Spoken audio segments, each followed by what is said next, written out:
हाथ में लड्डू पकड़े और घुटने के बल बैठे भगवान श्री कृष्ण के बाल रूप को हम सभी लड्डू गोपाल के रूप में जानते हैं।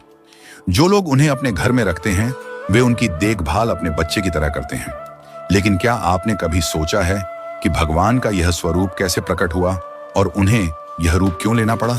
इस कथा के दो मुख्य पात्र हैं, कुंभन दास और उनका बेटा रघुनंदन। कुंभन दास भगवान कृष्ण के बड़े भक्त थे और वे नियमित रूप से घर में गोपीनाथ विग्रह की पूजा करते थे, जो उन्हें अपनी वंश परंपरा से प्राप्त हुआ था।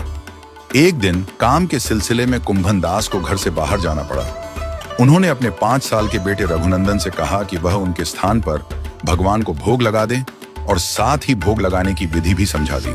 रघुनंदन ने पहले कभी भोग नहीं चढ़ाया था, लेकिन पिता का आदेश मिलने पर वह तैयार हो गए। रघुनंदन ने माता से भोग की थाली ली और भगवान के सामने रख दी।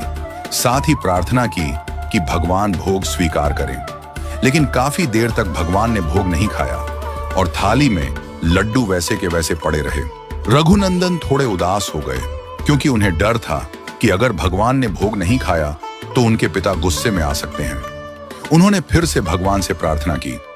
रघुनंदन के विश्वास और श्रद्धा को देखकर भगवान गोपीनाथ बालक रूप में प्रकट होते हैं और सारा भोग खा जाते हैं, पर प्रसाद के लिए कुछ भी नहीं बचता। जब कुंभन दास घर लौटे और प्रसाद मांगा तो रघुनंदन ने बताया कि भगवान ने सारा भोग खा लिया। कुंभन दास को यकीन नहीं हुआ और उन्होंने सोचा कि शायद रघुनंदन ने ही भोग खा लिया होगा।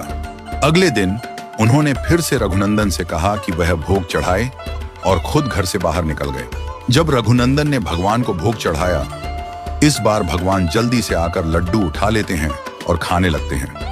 कुंभन दास चुपके से दरवाजे से झांकते हैं और भगवान को लड्डू खाते हुए देखकर हैरान रह जाते हैं। वह सोचते हैं कि क्या यह सच है। भगवान ने उनके मन के संदेह को दूर किया और फिर भगवान गोपीनाथ अपने विग्रह में वापस प्रवेश कर जाते हैं और उनके हाथ का लड्डू आधा ही रह जाता है।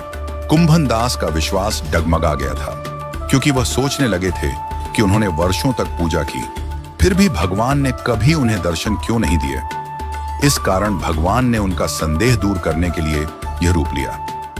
कहा जाता है कि कटपा जिले के पास श्रीखंड क्षेत्र में भगवान गोपीनाथ के विग्रह के दर्शन करने वाले भक्तों को आज भी भगवान के हाथ में वही आधा लड्डू दिखाई देता है। लेकिन यह केवल उन्हीं भक्तों को दिखाई देता है जिनके पास असीम श्रद्धा और विश्वास होता है।